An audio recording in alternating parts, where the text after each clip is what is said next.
I swear if one more auntie asks me when it's my turn, I'm jumping into the decorative fountain, I muttered. Swirling the untouched juice in my glass dot, Sana laughed beside me, nudging my shoulder. You mean the dry fountain with fairy? Lights and fake rose petals? Perfect. I'll land dramatically on the petals and haunt this venue forever.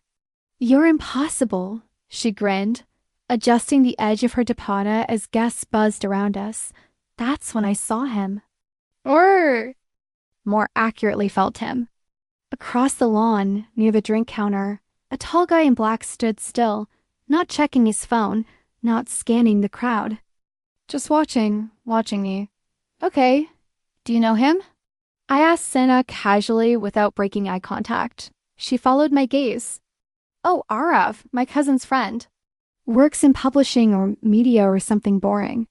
Why? He's looking at... Sana glanced again. So, look back. I am.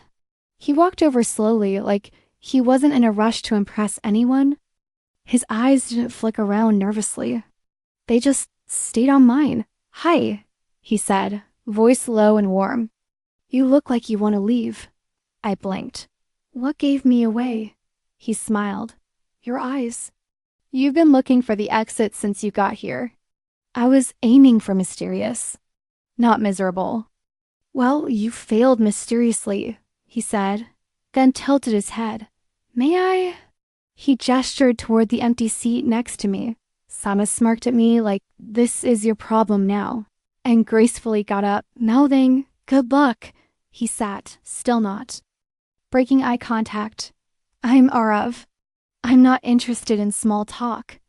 Perfect, he replied. Neither am I. We ended up on the balcony 30 minutes later. Away from the music, the choreographed dancing, the chaos of forced joy. Just us.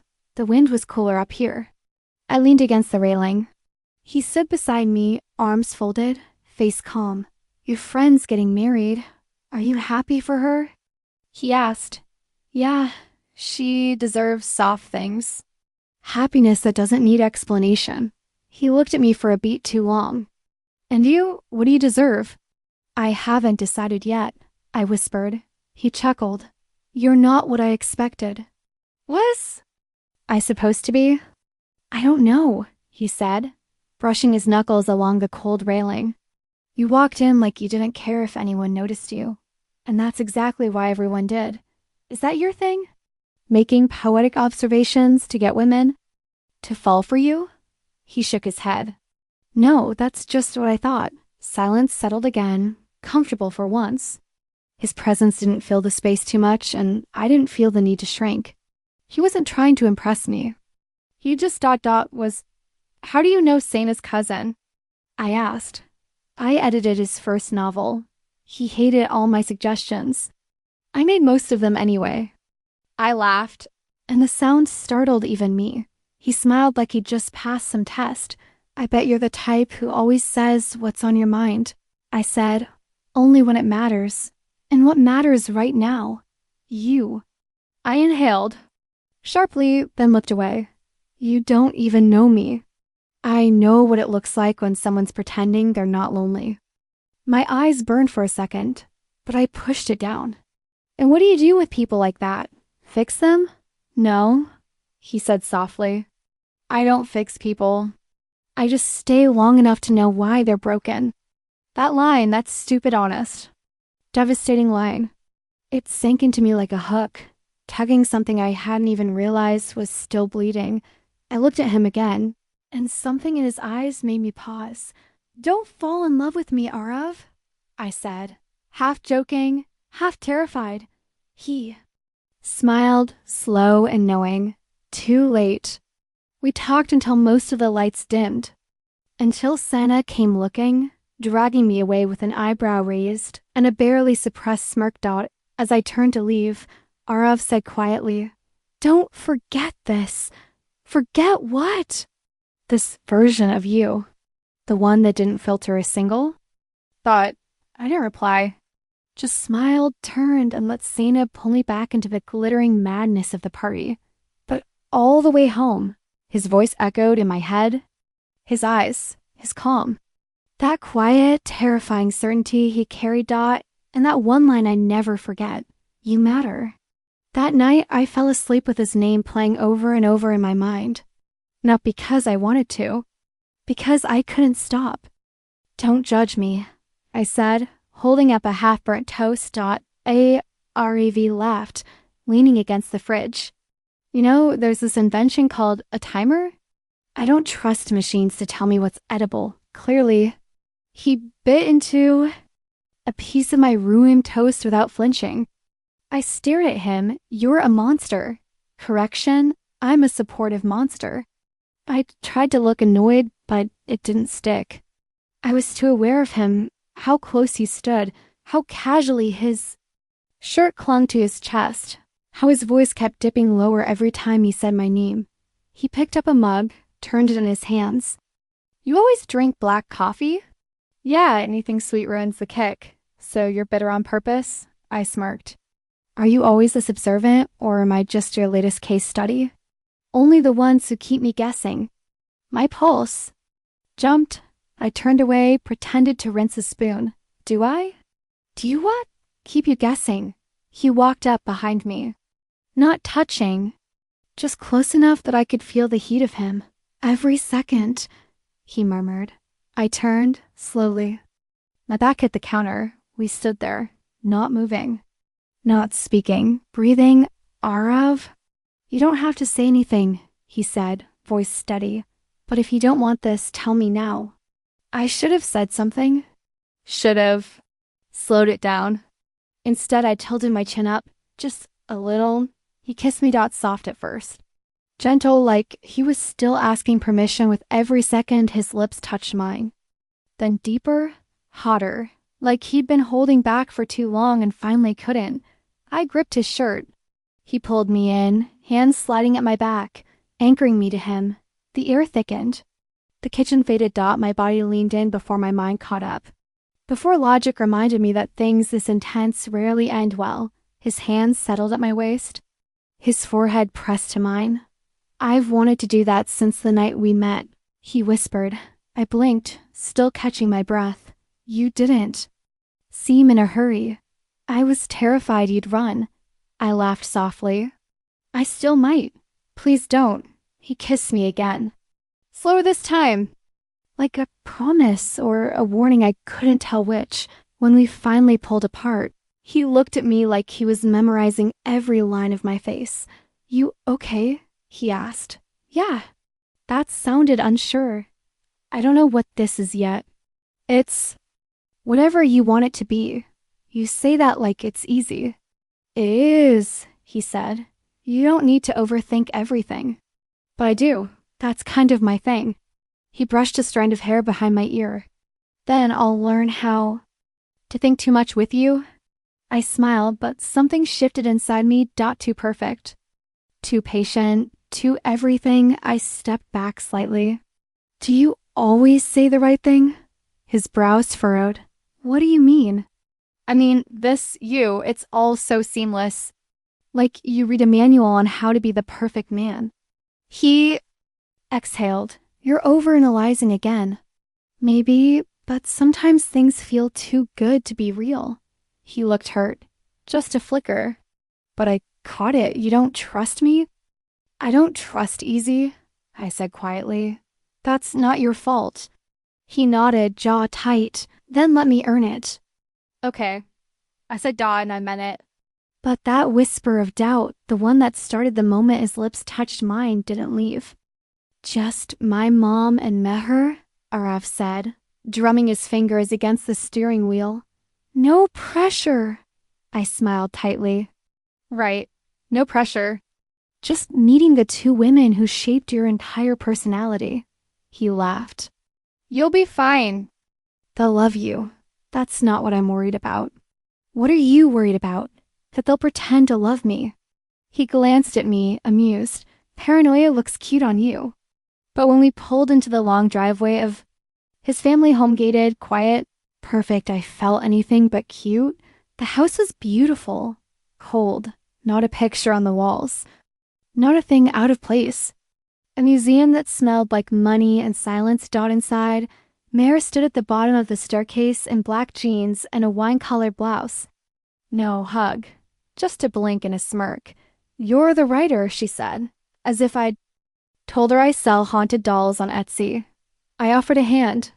"Freelance editor and copywriter, mostly." She ignored the handshake and walked off. "Charming. Don't take it personally," Arav whispered. "She hates everyone." "Oh, good," I muttered. I was worried I was special. Then came his mother, elegant, sharp-eyed, smiling just enough to make me question whether she actually was. "So," she said, placing a glass of wine into my hand like it was a dare. "You're the one. I don't know what that means." "Yet," I said, trying not to choke, "it means my son hasn't brought someone home in years." "She makes me happy," Arav said, arms slipping around my back. Her smile didn't move. "Let's eat." The table was long. The food smelled expensive. Arav sat beside me. Mare sat across, arms folded. His mother at the head, wine glass in hand like a scepter. "So tell me about your work," she said after 2 bites. "I mostly write and edit marketing content. Websites, bios, campaign copy." "Oh," she said, tilting her head. "So you don't really work." I froze. Arv's hand paused mid-reach toward his wine. Mayer smirked. "I do," I said, careful. "I work with international clients. Deadlines, invoices, taxes, the whole thing. Freelancing just sounds unpredictable," she said, sipping. "But I suppose not everyone is built for structure." Arav spoke up. "Mom, no, it's fine," I interrupted. "She's right. It's not for everyone. It requires a high tolerance for risk and criticism." Meher laughed under her breath. "Sounds fun. Better than being bored all day in corporate." Her smile vanished. Arav chuckled, but it felt forced. He reached for his wine and gripped the glass tighter than necessary. "She's sharp," Meher said, watching me like a hawk. "Too sharp," his mother murmured. "Sometimes softness matters more." "She's soft where it counts," Arav muttered, then glanced at me apologetically. I pushed the food around my plate. "So, what do you do, Meher?" "I manage our family's foundation. We host events. Fundraisers, real causes." "That's lovely," I said. "It must be nice doing work that helps people and still lets you sleep at night." Silence. Then the sound of a fork dropping. Arav cleared his throat. "Okay, dessert?" "Please," I whispered. We stood. But Mir stopped me at the kitchen entrance. "Can I be honest?" she asked, not waiting for permission. "You're not what I pictured. That makes 2 of us. You don't belong in his world." "I'm not trying to." She leaned in. "Don't confuse obsession for love. He gets fixated, then bored." I didn't answer. Just stared until she blinked first. Back in the kitchen, Arav handed me a plate. "You okay?" "Peachy." "I'm sorry," he said quietly. They single quotes dot intense. "You're different around them." He hesitated. "I have to be." "That's not reassuring. I didn't want you to feel attacked." "But I did. I know." He rubbed the back of his neck. "I just wanted them to see what I see." "What do you see, Arav?" He looked at me for a long second. "Someone real." "Then stop letting them talk to me like I'm disposable." He swallowed hard. "I will, I promise." On the way out, his mother kissed his cheek and said, "She's spirited." "She's mine," he replied, but I caught her eyes flicking. To me was something between pity and warning. In the car, silence stretched between us. "She's not wrong," I said finally. "About what?" "I don't belong here." He glanced at me. "Then let's make a world where you do." I didn't answer, but I noticed the wine glass still in his hand when we left. Still full. Still clenched, and that was when the doubt truly began. His phone buzzed. I glanced over without meaning to. Location: check-in at Ember Lounge, 10:17 p.m. I stared at the screen. Earlier that evening, he texted, "Late meeting. Might crash at the office." Amber Lounge wasn't an office. It was a rooftop bar with mood lighting and overpriced whiskey. But I didn't say anything, not that night. Instead, I bought myself chocolate, watched a bad crime drama, and stared at my phone like it owed me answers. The next morning, he showed up at my door with a coffee and tulips. "You didn't text," I said. "I figured you were asleep." I wasn't. He handed me the coffee. "I'm here now?" I studied his face. Calm, unbothered, flawless. "I thought you had a late meeting." "I did." I tilted my head. "At a bar?" He blinked. "Oh, right. My cousin dragged me out after. He's going through a breakup, emotional mess." "And you didn't think to mention that?" I didn't want to wake. "You." I nodded slowly. "Okay, seriously?" He said, "This again?" "This what?" "The suspicion." I asked one question. He exhaled and stepped forward. "Come here." He cupped my face gently, brushing his thumb across my cheek. "You're overthinking again. That line again. Like a lullaby laced with poison. Maybe." He kissed my forehead. "Don't let your imagination ruin us." I didn't respond. Just sank into the hug.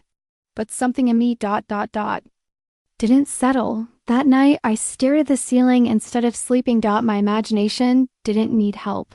Reality was starting to color outside the lines. "Who's Neha?" I asked 3 nights later. He was buttoning his shirt. Halfway through a story about a colleague's failed pitch, he paused. "Neha, your contact list." I saw her name pop up last night. He laughed. "You're checking my phone now?" "No," I said. "It lit up while I was setting your alarm." "She's a coworker." "Then why is she texting at 1 a.m.? She's on a different time zone. Project from Dubai." I stared at him. He smiled. "You really want to fight about a time zone?" "I want you to be honest." "I am." I didn't say anything. He kissed me. "Stop digging for problems. You'll find them even if they're not there." I wanted to scream, but I didn't.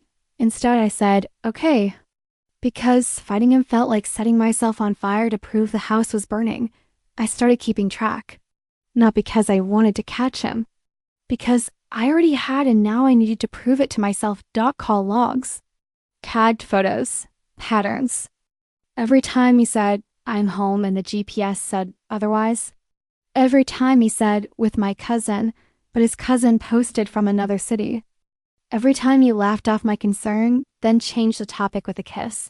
One night, I tried again. Gentle this time.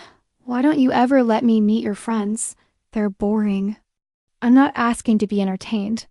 You're asking to be tested, and I already passed." "You're not answering the question," he sighed. "Do you trust me or not?" "That's not fair, isn't it?" He said, picking up his keys. "Where are you going?" I asked. "Grocery store." "At 11 p.m.? He looked at me like I was a child. "You're being dramatic, and you're being evasive." He paused at the door. "I don't like being interrogated. I don't like being lied to." He opened the door. "Then maybe this isn't working." My heart stopped. He turned back. "You want to win every conversation. But love isn't a courtroom." "You're twisting this." "No," he said. "You are." And then, like always, he smiled. That smile. Calm, casual, perfect. Like a man who's never had to explain himself twice. Sana noticed it first. "You look tired," she said over coffee. "You okay?" I hesitated. "Yeah, just ... Arav's been weird lately." "Weird how?" "Defensive, secretive." She raised an eyebrow. "He's not cheating, is he?" I gave a hollow laugh. Wouldn't that be cliché? Clichés happen for a reason. I stared into my mug. I want to believe him, but you don't. I shook my head. "Then why are you still with him?" "Because he's perfect when I shut up. Because every time I confront him, he twists it into my fault and I let him. Because I keep hoping the version I met on the balcony still exists. Because if I leave, it means I was wrong about everything." Santa reached over and squeezed my hand. Love shouldn't make you feel crazy. I smiled, but it didn't reach my eyes. That night, he brought wine and a playlist. And charm so thick I nearly drowned in it, we sat on my couch. He talked about travel plans and long weekends and future dreams, and I sat there nodding, watching his lips move, wondering how many lies he told with that same soft tone. "How is your cousin?" I asked suddenly. He blinked. "Which one?" "The one going through the breakup." He paused. "Just for a second." "Oh, he's better."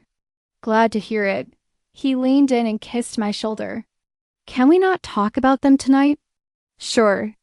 I whispered, "Let's not talk at all."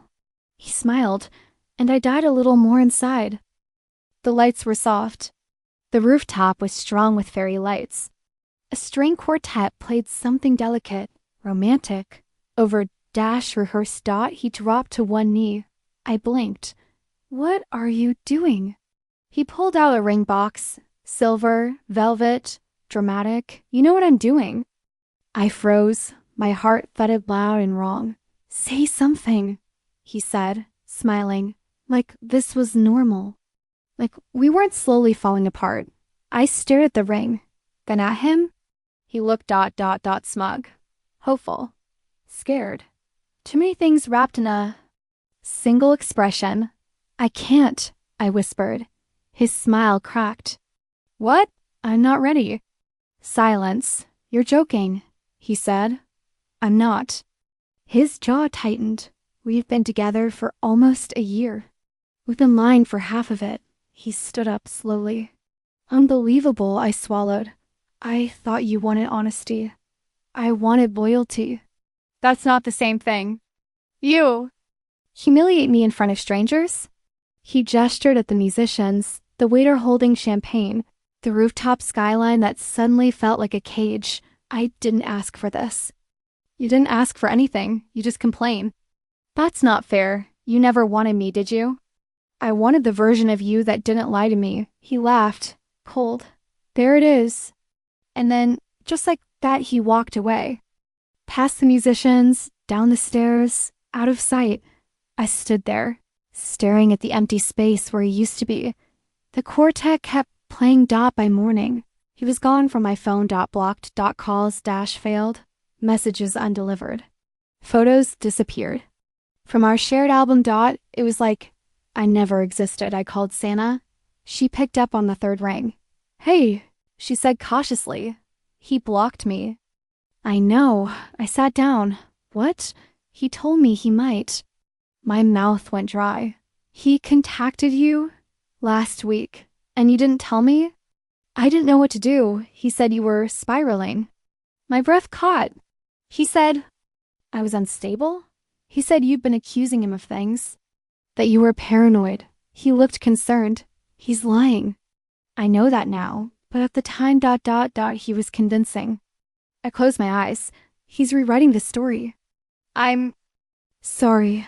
I'm not crazy," I said, more to myself than to her. "I know," she whispered. Something broke inside me. Not the heart. That was already gone. This was something deeper. Resolved. I called Zoya that night. "Hey," she said. "You sound weird. I need your help." "With what?" "Proof." She was silent for half a second. "You want to go cyber. I want to go smart." She sighed. "I'm in." We started with the basics. Phone records, bank transfers, social tags. Why are there 2 Venmo accounts under his number? I asked. Zoya tilted her laptop. One's private, linked to a different email. She pulled up a list of transactions. "Who's Tara?" I asked. "Don't know yet." But he sent her money 6 times in the last month. I stared at the screen. For what? Each entry was labeled vaguely, coffee, consulting, ride share. Zoya raised an eyebrow. "Nobody pays someone $300 for coffee." "I hate him," I muttered. "No," she said. "You trusted him. That's not a crime." He made me feel like I was imagining everything. Zoya looked at me. He knew exactly what he was doing. Over the next few days, we pulled threads. Tiny ones, receipts emailed to junk folders. Deleted chats recovered from backups. A hidden Instagram profile where he followed bikini models, fitness coaches, and one girl who looked disturbingly like me except louder, wilder, less complicated. Probably, this is psychological warfare, Zoya muttered. I nodded, unable to look away. A week after the proposal, I got a message from an unknown number. You really don't know when to stop, do you? No name, no image. Just venom dot I showed Zoya. It's him, right? Almost definitely. Want me to trace it? No, I want to keep it. For later. She leaned back. You're not scared? I'm done being scared. Santa came over with snacks and regret. I believed him, she said, setting the chips down. That's what hurts the most. You weren't the only one. She paused. What are you gonna do? I don't know yet. Expose him? Maybe. Get revenge? Probably. She smiled a little. He's going to regret ever touching your life. He already does, I said. I kept everything. Screenshots, logs, messages, audio clips, journal entries. I became my own detective. Not because I wanted to punish him, but because I needed to rebuild the version of me he tried to erase. The girl who believed. The girl who bent. The girl who stayed silent just to keep the peace. She deserved justice. The last thing Zoya found was a string of Uber receipts, all leaving from my building. Different phones, she said. Same destination, which is a hotel in Clifton. Same one over and over. I stared at the map. He was bringing women here. I said? Zoya nodded. While I was sleeping down the hall, I whispered. My throat tightened. Zoya didn't say anything. She just reached for my hand, and I let her hold it, because I wasn't crying. Not anymore, I was planning. Zoya walked in holding her laptop like it was a loaded weapon. I found another number, she said, not even bothering to sit. I looked up from the couch. Another burner? No, same guy. Different SIM. It's registered to a name I didn't. Recognize Riha. Riha who? Riha Mirza. She's on Instagram. Private account. But I got in through her LinkedIn. I stood. You think it's what I think it is? Zoya nodded. There are photos, tags, DMIS, and one very familiar face. She turned the screen. There he was, smiling in a selfie. Arm wrapped around a girl I'd never seen before. Mountains in the background. Caption. My piece. My stomach dropped. When was this? Last month? That same weekend he told you he was out of town for a client meet. I couldn't breathe. He took her to SWAT? Zoya nodded. Romantic getaway, 4 stars. Breakfast included. I found Riha on Messenger. My fingers hovered over the keyboard for 10 minutes before I finally typed. Hi, I know this is going to sound strange, but we need to talk. It's about Arav. She replied an hour later. Who are you? I sent a photo. Me and him. One of the ones he hadn't managed to delete. Her typing bubble blinked. Then disappeared. Then came back. Where? Can we meet? We met at a cafe that smelled like vanilla and lies. She was already there, sipping iced coffee with trembling hands. I sat down across from her. You're Riha? She nodded slowly. You're his coworker? I blinked. He said that. She stared at me. He said you were obsessed, that you kept showing up to his house uninvited, that he felt sorry for you. I laughed, but it came out cracked. That's creative. He said you couldn't let go, that you threatened him. I bit the inside of my cheek. We were engaged. Until last week. Her mouth dropped. He proposed to you. Rooftop. Ring. String quartet. She covered her face with her hands. Oh my God. I pulled out my phone. You want to see the text? She nodded. I have some too. We sat there for an hour swapping screenshots, voice notes, booking confirmations. Our timelines overlapped like a twisted crossword puzzle. You were his vacation. I said quietly. You were his life. she whispered. Neither of us cried for a full minute. Then we both did. I thought I was crazy, Riha said, wiping her tears with a napkin. He would disappear for days, come back acting like I was the problem. He told me I overthought everything, that I was insecure. He said that too, she said. He said women like us always ruin things by thinking too much. I laughed bitterly. He really does recycle lines. He's a sociopath, she whispered. No, sociopaths are careful. He's just careless with people. She looked at me. What do we do? I took a deep breath. We make him believe he won. Her brow furrowed. How? We forgive him, or pretend to. Zoya raised her eyebrow when I told her the plan. You want to fake forgive your cheating ex, so you can what? Catch him? I want him to say everything out loud. She leaned back. You're playing with fire. I'm already burned. I texted him 2 nights later. Me, I miss you. Me, maybe I overreacted. Me, I still love you. Double quote scene. Typing. Arav, took you long enough. Arav, I knew you'd come around. I wanted to vomit. Instead, I replied, Can we meet? We met at the same cafe where I first told him I liked his cologne. He sat across from me, smug and polished. Didn't think you'd text, he said. I didn't think I'd have to, I replied, forcing a smile. You were emotional. It's fine. You've always been a little dramatic. I swallowed the bile rising in my throat. I was scared. Of what? Losing you. He reached across the table, touched my hand. You never lost me. I looked at his fingers, the same ones that probably touched her face last weekend. I don't want to fight anymore, I said. Good, he replied. Because I'm exhausted. I slipped my phone under the napkin. Recording. The red light blinking slowly. He kept talking. How many times do I have to prove myself to you? You think I don't have options? I stayed because I felt sorry. For you, you needed saving, and I tried. But even a saint gets tired. You made me into the villain. Click, click, click. Every word saved. Later that night, Riha and I sat in Zoya's room, playing the audio on repeat. She covered her mouth. He said the same thing to me, word for word.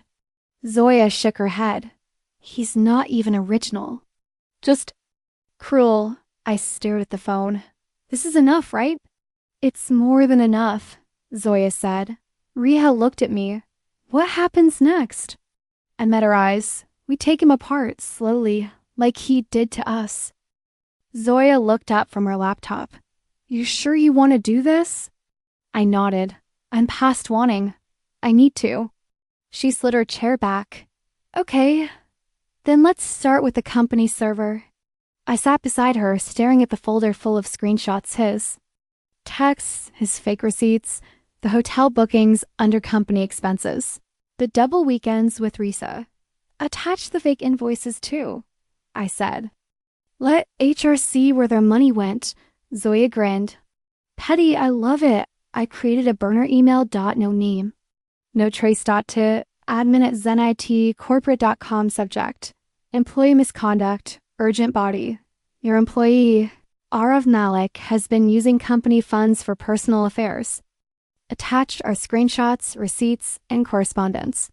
I thought you should know before the board does. Attachments, 47. Zoya, hit send. Next, his mother. I found her number buried in my old contacts, still saved as Auntie Mir. I didn't think. I just typed. I thought you deserved to know who your son really is. I'm sorry you had to find out like this. I attached the photos of Riha and me. Of him, the overlapping dates, his sweet lies folded in between, and I hit send. Now? Zoya asked. I nodded. Now Ria's brother. Won't that get violent? I hope so. I messaged him from a dummy account. Ask your sister who Arav is.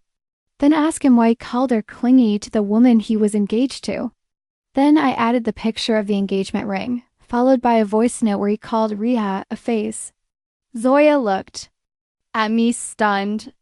You scare me right now.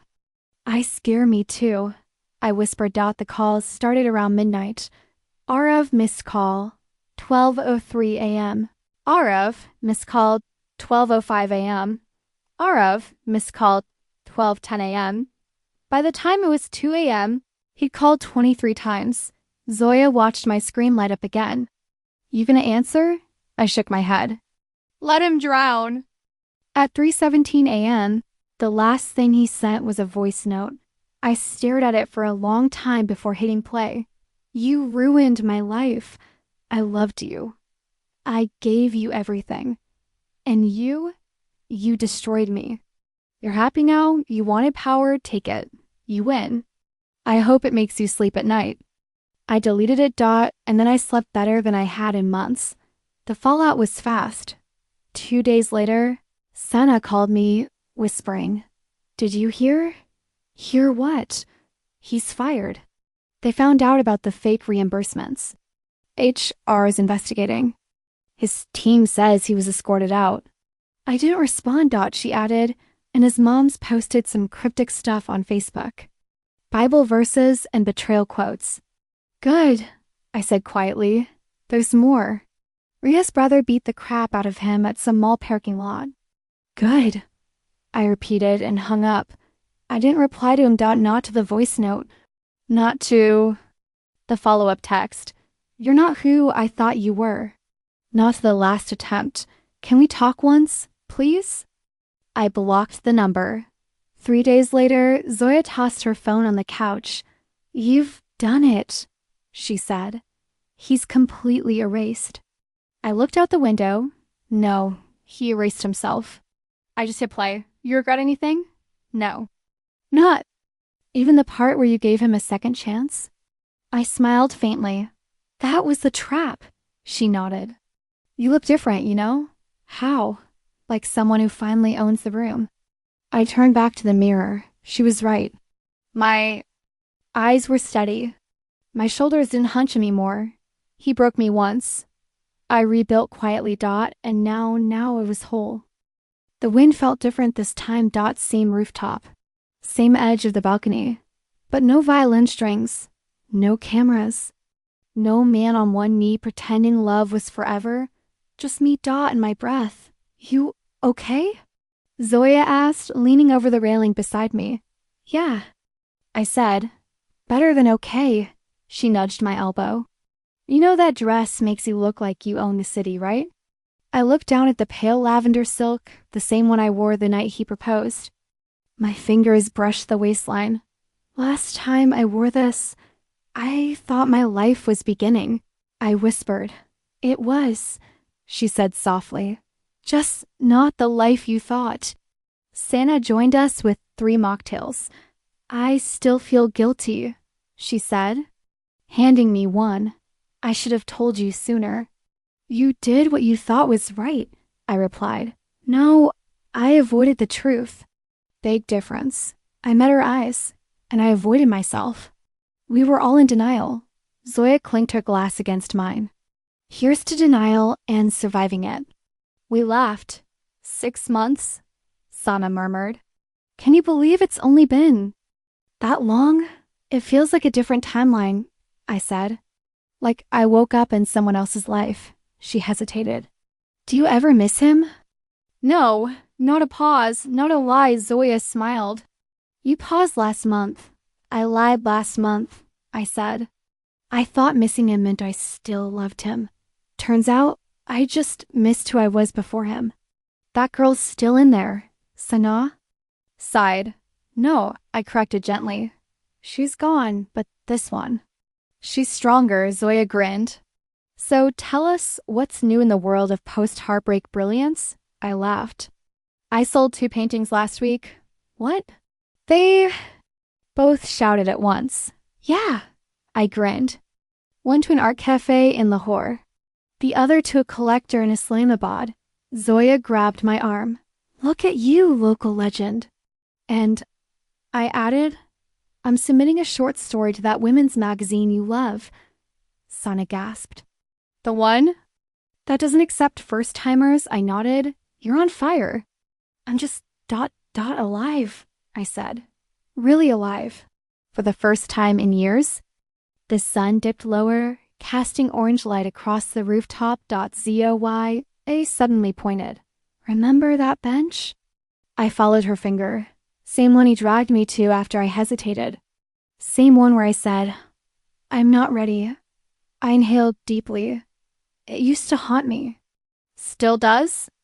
No, now it reminds me who saved me. Who? Sana asked. I smiled. Nee, when I said no. We stood there in silence. Not heavy silence. Not painful, just soft and whole. You gonna keep the dress? Zoya asked as we walked back toward the elevator. Absolutely. Even though it's tied to him. No, I said, brushing a wrinkle from the fabric. It's tied to me and the day I chose myself. Sana grinned. That's deep. You should put that in your story. I might. When the elevator dinged open, Zoya raised her glass. To the girl who said no. To the woman who lived. After it, Sana added and me. I didn't raise my glass. I just smiled. Because I didn't need to toast his survival. I was the toast.